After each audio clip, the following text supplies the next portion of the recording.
వారిగా కూడా నీటి మీద పోరాటాలు చేసినటువంటి వాళ్ళు ఉన్నారు.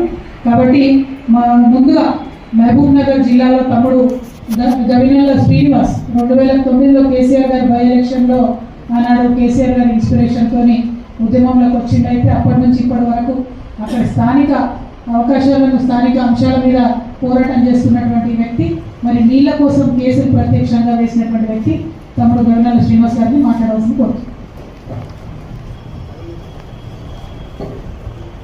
ఈరోజు ఇల్లు అనేటటువంటి రౌండ్ టేబుల్ సమావేశం తెలంగాణ జాతి ఆధ్వర్యంలో నిర్వహించడం సంతోషకరం.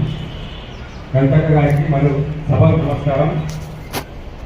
మాది మహబూబ్నగర్ జిల్లా. తెలంగాణ రాకముందు మహబూబ్నగర్ జిల్లా అంటేనే వలసల జిల్లా, కడూరు జిల్లా. మరియు